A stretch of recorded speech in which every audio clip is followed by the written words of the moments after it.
Oleg, I am very impressed the way you handle the business people, how you work with people. We grew almost by 100%. Wow. I think the biggest challenge for me was probably when year 2020 came.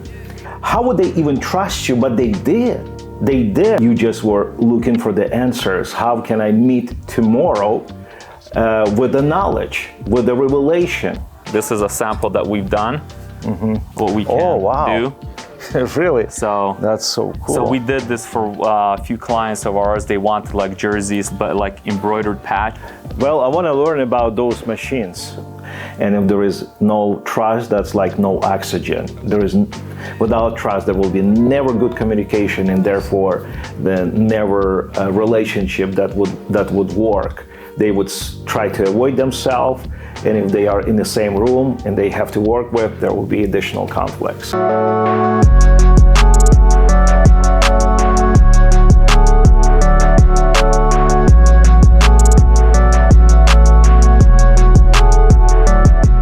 Oleg, I am very impressed the way you handle the business people, how you work with people. I remember when you took over from Slava and you became a franchise owner, what was the size of the business back then and now? Back then, we basically comparing to that time to now, we grew almost by 100%. Wow. In sales. Wow. It's been amazing. I just actually found out about this like a couple weeks ago when I started doing my numbers, and I go back to that year, and I had to go back to it twice because I couldn't believe it. Because I had to check, our sales data and then our point of sales and those numbers. I remember those days when you came to the company. You work as a regular salesperson, and you acted like you were humble.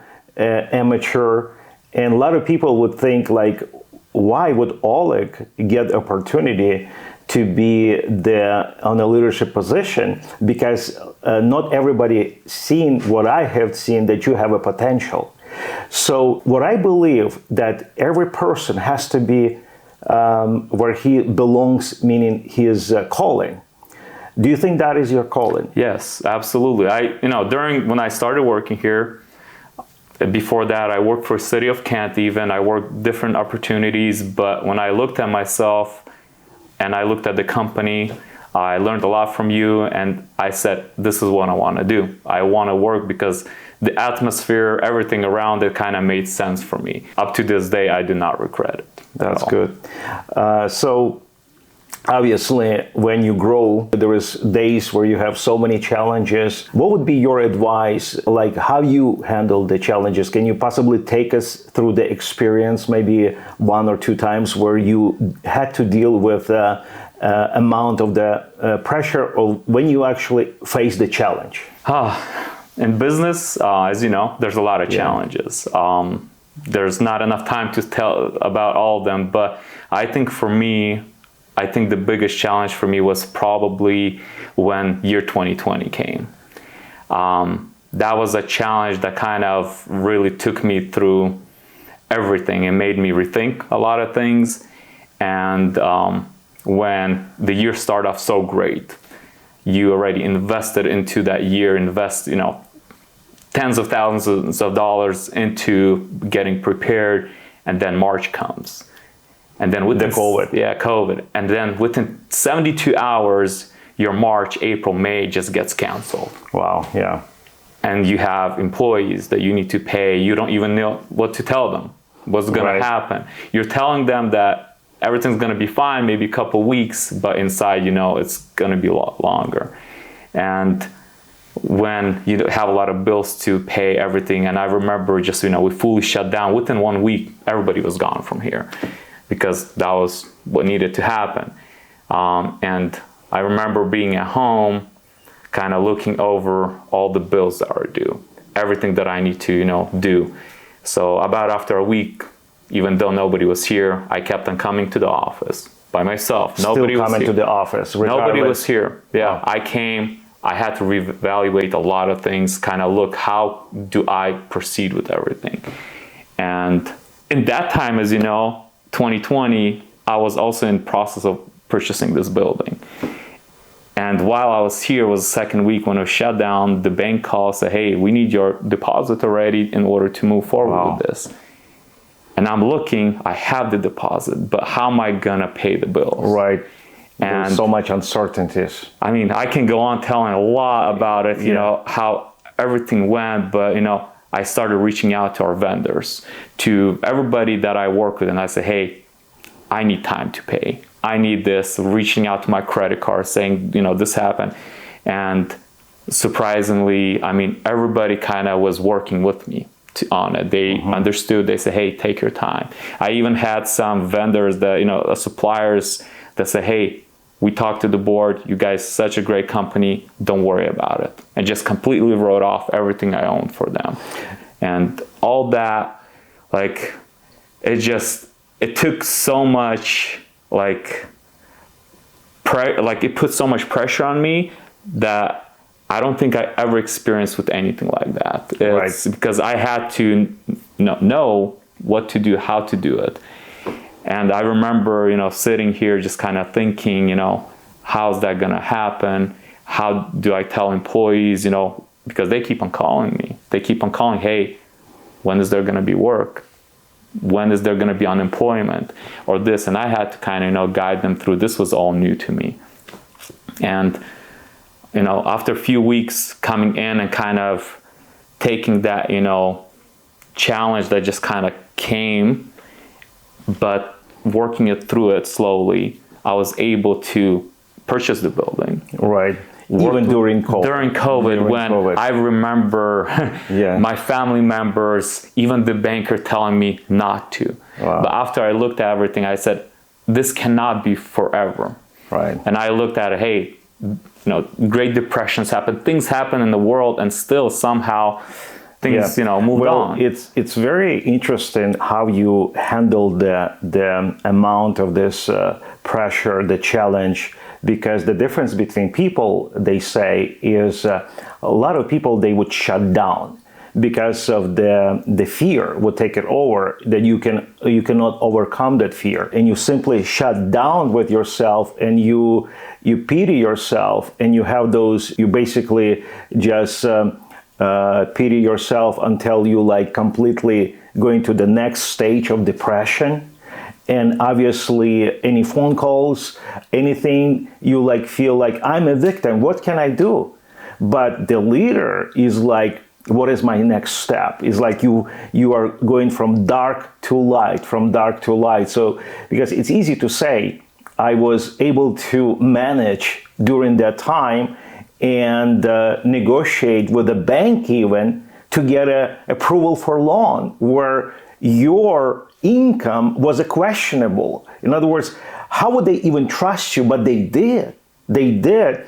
And that's what really amazing here, that you were able to see the light. Is it because of your connection with God, do you think, or is it? Absolutely, absolutely. You know, when I was, you know, sitting home for that week, you know, I, you know, reevaluated everything, prayed, and then, you know, I sat there and I looked at my kids, I looked at my family, I said, I cannot have this, whatever this is, to put me down.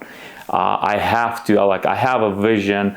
This is what I like to do, and I have to make this work somehow. And that's when, you know, I, you know, got up one morning. I told my wife, I said, I'm going to office. She said, why? I said, I just need to be in the office. Right. And I think, you know, being at that, during that time, for me, I don't know if it works for everyone, but for me during that time, those few weeks, being alone and rethinking everything and kind of, you know, seeing, you know, maybe, you know, listening what God wants me to do, it helped me. It helped me because I was here, nobody was distracting me. I was, you know, being able to kind of sit here, rethink everything. It's, you know, of course, and when I look at my kids, I said, I cannot give up because, you know, I'm doing this, you know, for myself, but at the end, I have them, I'm the one that's taking care of them. And that kind of gave me the energy, gave me, you know, the willpower to keep on going. I think what we can notice here is that when we're in peace, in peace, and the reason why we're in peace, because obviously you have a hand of God who's Absolutely. holding you. When we are in peace, we're able to make such a good decision under the amount of pressure, regardless. And that's what's remarkable here, is that we're so much times we're afraid of what if this happened, what if this happened. We tell ourselves to, and many times nothing of that happened, but we keep ourselves in the jail of that fear, where you have to be free of that in order to generate that energy to develop something, to create something, because our creativity pretty much blocks because of that fear. And as I'm listening to you, I'm thinking, wow, you were able to make, you could see clearly, what is my next step? What is my next step? It's not like you came to the office and you just cry on somebody else's shoulder and you just kept feeding your ego, like, God, why? Because that's sometimes it happened, but you just were looking for the answers. How can I meet tomorrow with the knowledge, with the revelation? So that's what's remarkable. You know, when I think about it, like, you know, it took me a while because, you know, buying a building like this, it took, you know, it takes a lot of steps through the bank. And I remember doing paperwork and my banker's like, you have to go with this kind of loan. It's going to take longer. And I asked him, I said, why? This can be like so much faster. He said, trust me. And when COVID, you know, hit, all that, I purchased the building, you know, and like you said, it's all God. And I was sitting and, you know, bills for the building already coming to pay. And I get an email from the banker saying, oh, look, because you are part of this loan and this happened, the FDA completely covers your loan for this many of months. Wow, that's amazing. And I asked him, I said, do I have to repay later? Does it go back of the loan? He said, no.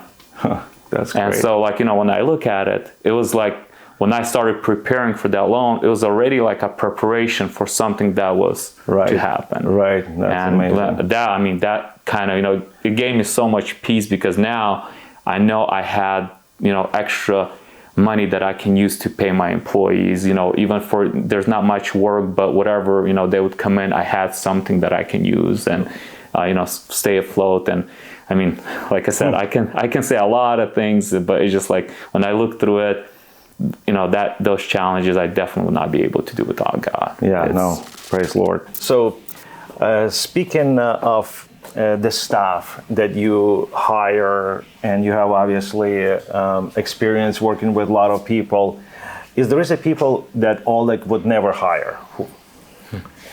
Who I would not hire? It's a person that when I interview that doesn't have a passion to grow in the company that they're interviewing for. Because that's the question I ask everybody when I hire. Do you see yourself in this company in a year or two? Like in 5 years. Yeah. Or is this something that you're trying to do for a year or two just to, you know, get by and then, you know, move on? Because I think I'd rather hire people for the company that can grow.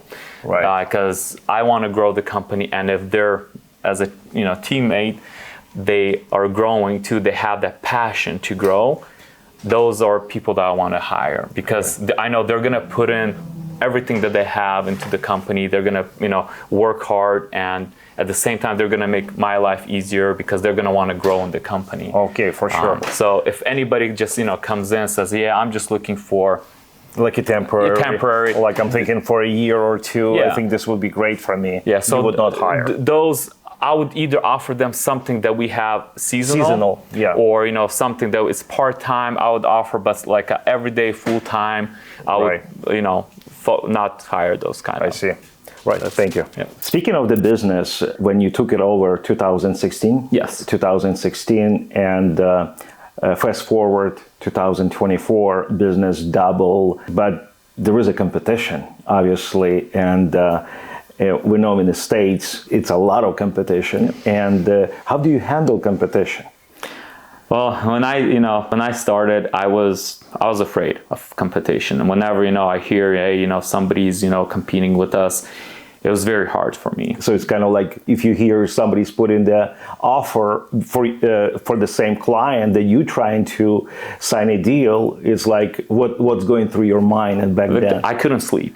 Like if it was my clients, let's say, you know, I'm dealing with them, like there was nights I could not sleep because I couldn't figure out what we did incorrectly, that we would lose a client or whatever. But, you know, after working a little bit, after talking to a lot of, you know, other, you know, owners, and I figured that if we do everything right, if we deliver the best product that we can, we don't need to be afraid of it. So I think after half a year or so, like competition, when I heard, I said, you know. So fear changed with confidence. Yes, absolutely. Fear changed with confidence over the time. If you produce the quality, if you deliver the quality, then the confidence change because you are so sure that you gave your heart, you gave the best. It was genuine service. And that's when you don't have to worry about the competition. That's a really good statement. And I would say advice to anybody is that whether this is a startup business or whether you are in business for some time, is like remember the old-fashioned rules: quality, and being genuine. Yes. And if you are doing that, people will not switch. There is why would they do that? Switch to your competitor because somebody smile more, or they give him because they want to get business, so they would give him extra cash, whatever, something more just to allure them. But we do understand that if I receive that service, they care for me. They respect me. They serve me with respect, genuine love. I mean, it's like it's impossible to break that relationship unless something really happens. So we had clients where we had other competitors, like you said, throw a lot of money at them, and you know they're being open with me because I had one director, you know, reach out. They said, "Hey, Oleg, this is what happened. But because you have been honest with us throughout all these years, I feel like it's more of a friendship that we have than partnership. We're not even thinking about it." So in other words, they are willing to let a lot bigger offer let go. Yes. For the sake of the relationship that they value, for the loyalty. Correct. Wow, that's amazing. Yeah. And many of those clients like that we have. So that's why the numbers are speaking, obviously. I remember in my first meeting to save Nasiva that we have, it's the biggest events in our region right now. I started preparing for it. I'm like, I can't prepare. I'm just gonna go by script, like, you know, a person from college is going by script. Right. And I just went how it is, and I just went along with it. If that's what I do better because I speak, you know, what's from my heart. Like before, you thought, okay, if I have to educate myself to become a professional salesperson, that I can make the offer, then you just then you go through this challenge of like studying intellectually, and then something resists inside of you. It tells you, oh, like that's not you. That's not you. So you have a courage to decide, okay, I'm just gonna go and speak to them freely. I'm just gonna tell them, okay, this is all, like this is who I am. This is my values. This is how I do business. And I don't notice everybody respects and likes it a lot more because I'm not going by the script. I'm adjusting to, you know, the situation at that time, and I'm being honest with them. And you know, I remember we almost lost that event. Like they were threatening the biggest us. client. The biggest. And after just going, simply talking to them, just the most simplest. It was many years ago. I was not even a booking agent, but I remember because I did that event, and I remember I think 𝙊𝙪 or 𝙊𝙗, I said I want to go and talk to them, and I came back, and I mean ever since, I mean that event grew from 45,000 that we've been doing there. Last year we did 250. Wow, amazing. So it's That reminds me also the simplicity of this rule, because sometimes we overdo it. We just overdo it, and people are sick and tired of this formality. And that formality is kind of like holds you in because you cannot really feel it, who you are, what is your DNA. And I have the similar effect when there was kind of like a competition, you would say. I was invited to be part of the advisory board for the local university and local college, Bellevue College. And I was going through this way that they had to go, and there was like 10 people left, and now they have to decide who would be that number one to qualify it. And they would ask you so many questions, interviews after interviews. On the last day, as I wake up, and I was almost lost the night of sleep because I would just worry. I would memorize the things that I want to say. I'm just memorize the things I want to say, and I'm just got so sick and tired of this memorizing. And I was like, no, this is not how I'm going to do it. I received kind of like a revelation that just tell her like who you are. Just speak of your heart. And then as we go by the script, that lady, she would ask me a question, and I would stop, and I would say, can I just tell you something what is in my heart? Yeah, she said, go ahead. And I began, and I would tell her that where I am from, that how I was raised, the country that I was raised, they did not pay attention. Like they would never tell me that to believe in yourself, like you can do that. There is a calling for you. Those things never were mentioned to me. But then I had this burning desire in me, and I would not want to follow the crowd that says, no, that's not possible. Nobody does anything because they have passion. People just do what they have to do. But I resist that. And that's why I found that what I like to do, what I feel like my passion, that is my calling. Then I moved here and I said, I have 3 boys.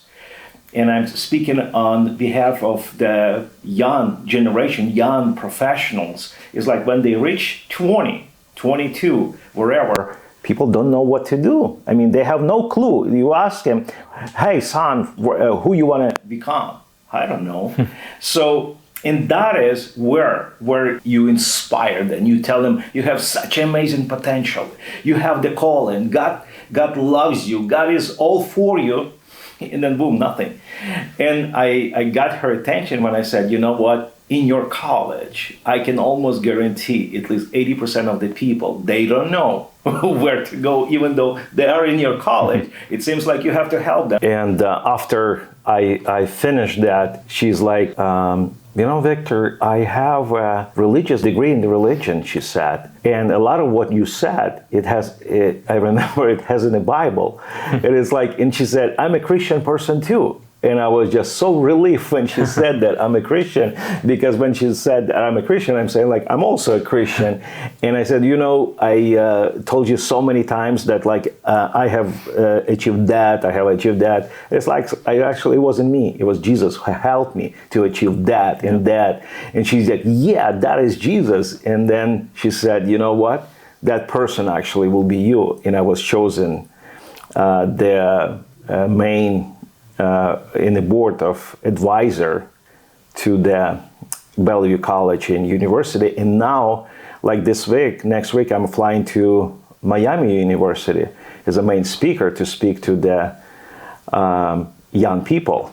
So that's like, it's an honor, and I believe it was God, because I always, all my thing is the people's potential. I hate to see when people go and do the work what they don't like to do it, but they have to. This is, a separate printer that we can do different kind of prints that we never done before, that we're gonna also use for events. It does those puff prints and other things. So this is more of a kind of a art and printer area now. So, but still a lot of artists still working from their home, right? So, yeah, we have 3 that are working from my office currently. From the office, okay. No, not from the office, from home. From home office. It works better for them, and when after COVID, it just kind of, they started working from home, and it works out for us because we don't have space really for right now. And Maybe let's go see that machine from that office. Yeah. Like this is all new hoodies, right? Yeah, so this is all new companies that we partnered with already. So this is just different quality. So that printer over there does these kind of prints. Oh man, that's so cool. So it's like more of branded apparel already. Right. So that's something we're also looking to use for events. Yeah, so this is different weight sweatshirts. Yes, different weight. This is like very heavy. Correct. Wow, that's very heavy. So clients you also ask some clients to come here? Yeah, there's a lot of directors come or clients, they just kind of, want to see what, they can get. But it's nicer to have a showroom. What are those basketball jerseys for? Those are also for, let's see, where is it? So this is a sample that we've done, what we can do. Really? So that's so cool. So we did this for a few clients of ours. They wanted like jerseys, but like embroidered patches. Right. So we were able to, we'll put fine designs on it, but we did a whole run for them with jerseys like this, and that's great. Yeah, that's great. And I see the bags as well, jackets. Yes. That's really cool. So many jackets. Yeah, that's good. Yeah, well, the products is growing. Well, I want to learn about those machines. All right. It's going to get a little bit louder. So it does all automatically, right? Yes, all automatic. So it replaces everything that used to be done by hands. It completely replaces it. Quality is amazing. Quality doesn't compromise the quality. Yeah, quality does not compromise it, absolutely. And it's a lot cleaner. Now, for our clients where we used to say and before, you can get like a really detailed, we can do a picture of a person on this. Wow. Yeah. So it's like, I don't know if you remember before, we used to tell the clients, we need 2-3 colors. Yeah. Now, it could be a million colors as long as the system can mix it. There's no limitations. Unbelievable. To it. So we're definitely, excited about it. It's been... I'm assuming they have in Florida as well, right? Yes, they have in Florida, and it was challenging in the beginning to set them up, like with any new system to set up, but once we got it all set up, it's working amazingly. So did you have to have a guy sent from the factory? Yes, from the company. Technicians came here, they did the whole setup, training and everything, and they showed us how everything is done. And now it's all about, just keeping up, making the designs. And right. You can do any quantity now. Any quantity, yep. So this is the dryer is here. Yes, that's the dryer.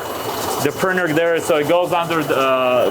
This is the glue adhesive that we have here. So after it prints, the wet paint. So glue is applied here. Yes. The wet paint goes under there, glue is applied, and then it goes through the dryer. Okay. And then it's ready basically to be transferred. Wow. That's pretty cool.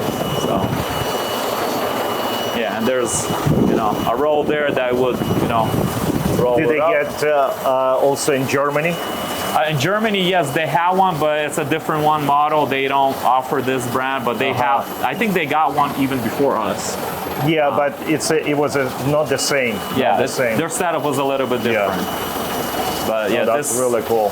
This company, they worked on this machine for many years, and we're happy that we waited. Right.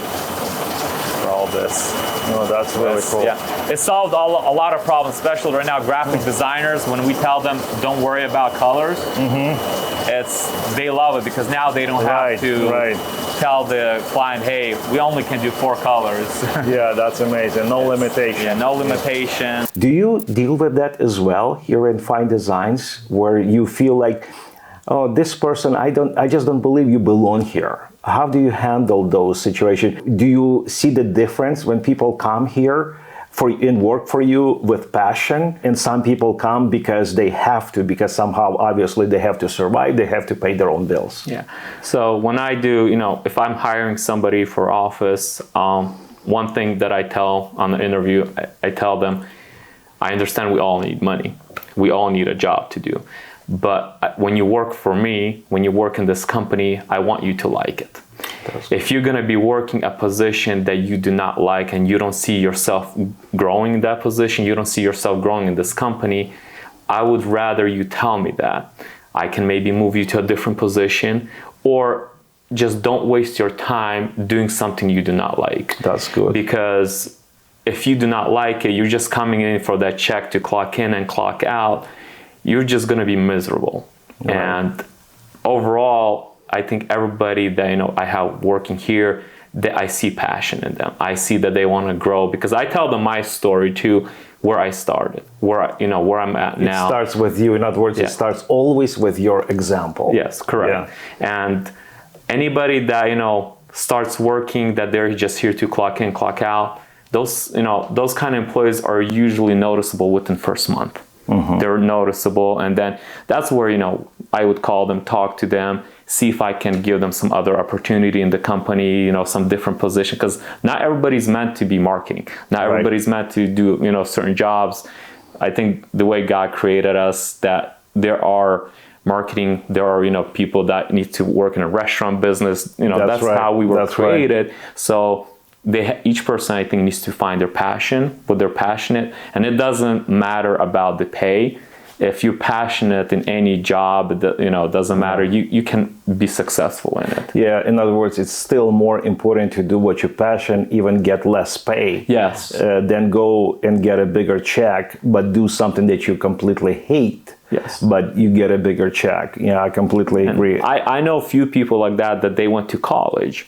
They finished a 6-7 year degree, whatever. They went to start working, in medical field, whatever. Because but they went for that check. They went for that dollar. Within 2-3 years, they left, and they went to do something that they were passionate about all their life. Just like you said, why do you want to even waste your time? Yes. They wasted 7 years of diligent work, go and in the college. That's a lot of hard work, and wasted for something that you never belonged to. So, no, that's great advice.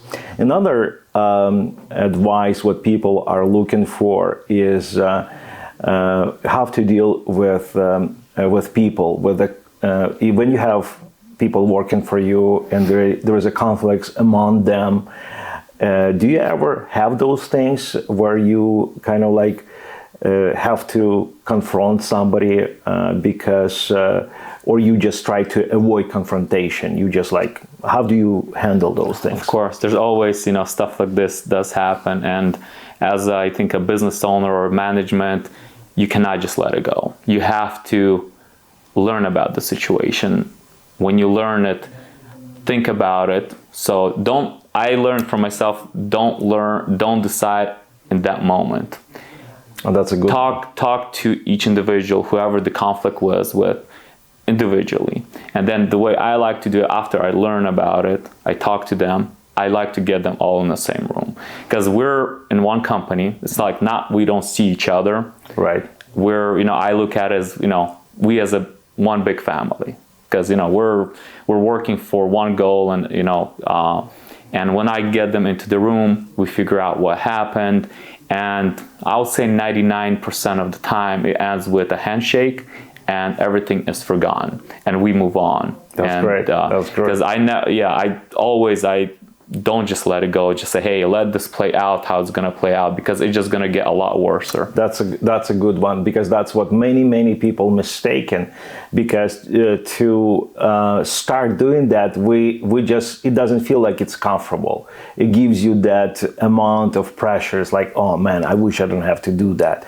Or you tell yourself, I just don't know how to do that. So maybe it just will go by itself. And you hope it will go by itself, but it never does. It never does. It just always grow, and then it will blow out to something that at that moment, that hurricane, you will not be able to help with the advice. You will not be able to get to the point where you would say, hey, shake your hands, because even if they will shake, the amount of that thought that, okay, I just don't think he did that sincerely. I just don't think so. That's suspicion, and because why? Because the lack of trust already working in them, and if there is no trust, that's like no oxygen. Without trust, there will be never good communication, and therefore, never a relationship that would work. They would try to avoid themselves, and if they are in the same room and they have to work with, there will be additional conflicts. Yes, will start. Also, what I want to see what advice you can give people is, I know many VICs, sometimes you have this many events, and there is sometimes you have like not double, not triple, like 4 times, 5 times. The amount of the pressure you go through, the mountain of the pressure you go to. So, like you still have a team of marketing people in each office, management yes. here. Correct. Yeah. So that's each person can actually make a design of their own office. Yes. That's pretty cool. That's kind of have to feel like, you want to be here, not, right, like you're sitting in a cubicle somewhere. Yeah. So it's never about the cubicle. It's about the people taken care of, like, so that he shows his himself, like his creativity. Yes. No, I think that's pretty cool. That's pretty cool. Yeah. And then over here we have small, but a lot production area where we have our digital printer here that we use a lot, that prints directly on the garment. Then we have our spangle machine over there that we design. We design our own. It looks like old times tapes. Yeah, the tapes, the cassettes. Yeah, for the music. So we design everything here. She actually designs everything here herself. So this is kind of what that machine prints. All these spangles. It gives that cool. Yeah. Girls really love shiny stuff. Yeah, that's pretty cool. Then.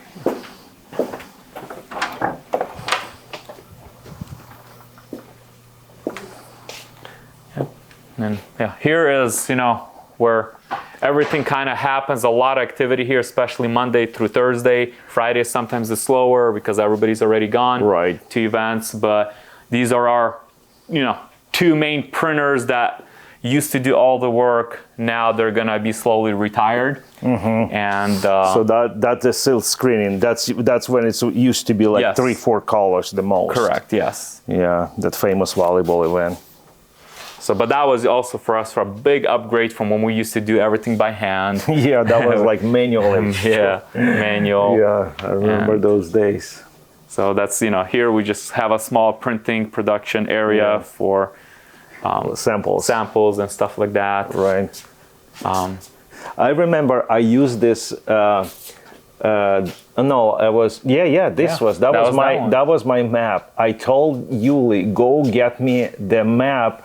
I want to put the flags where we are building our events and offices, and that was like my vision. I was just like, this map probably like at least 28 years old. Yeah, we brought it from old building and we kept it here. So much history. So much history. I remember they had those pins in them. Yeah, pins. Yeah, and it just grew little by little, state after state, city after the city, and now it's all over. Now it have to be the world map, which is the Europe and Australia, New Zealand, Canada. So it's but it started with the states. Yep. Because the time we bought this map, we had only in Washington State and then just few other states. That's all, and it was just such a inspiration. Wow, many years ago. That's interesting. Our kind of inventory. So inventory, it changed from one event to another, yes. right? Every event gets different, colors, different styles, depending on the sport. It's all a lot of changes has happened here, but it's now we kind of out of space. How do you handle, how do you prepare yourself mentally, physically? Like, you wake up on Monday, for example. Take us in, like, what goes through your head, what goes through your emotions Monday, and you're about to face this huge amount of work, that pressure. How do you handle that?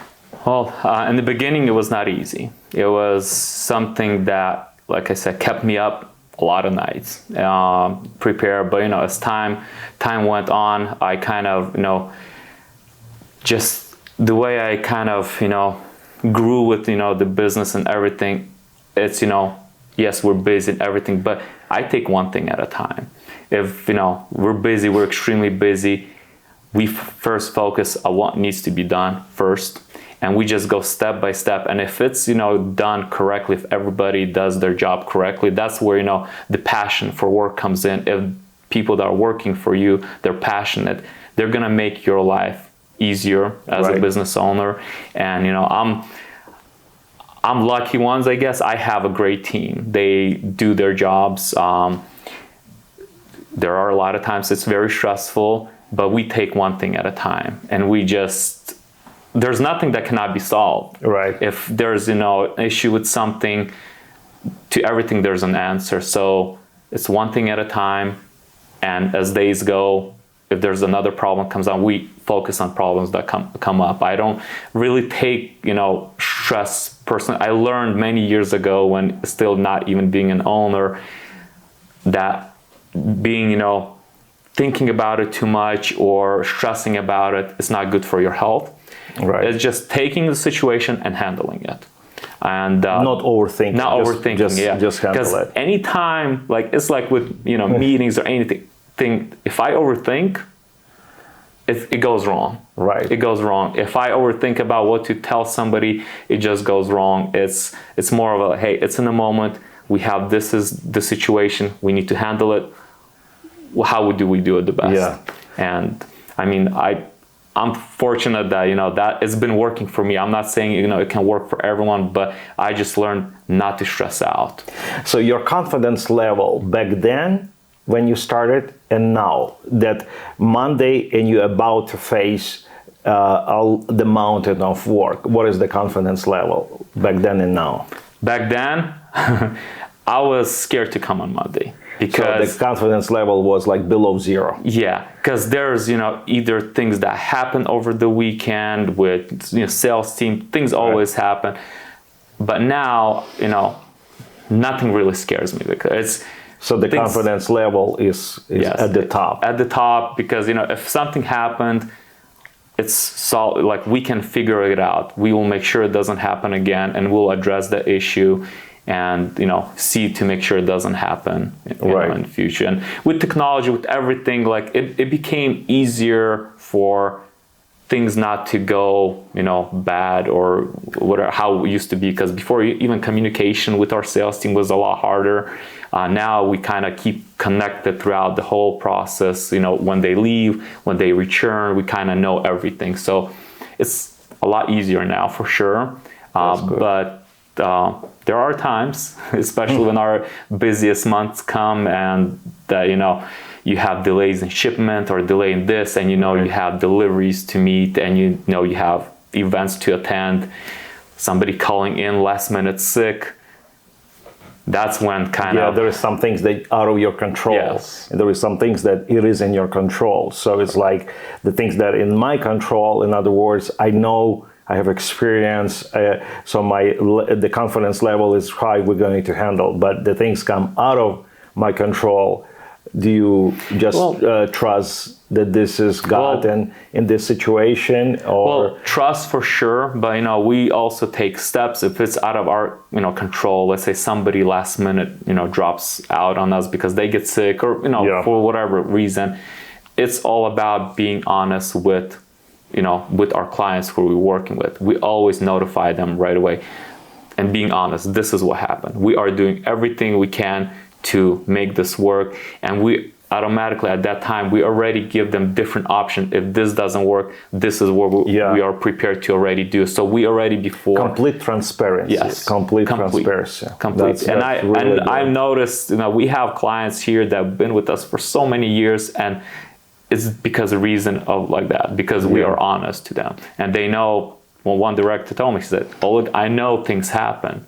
I know you can't foresee everything. Right. Things happen." He said, "Just be honest. That's all." Right. No, that's good. That's good. Yeah, because there is things out of our control. Anyway, thank you. Thank you so much, 𝙁𝙗. Yep. Thank you.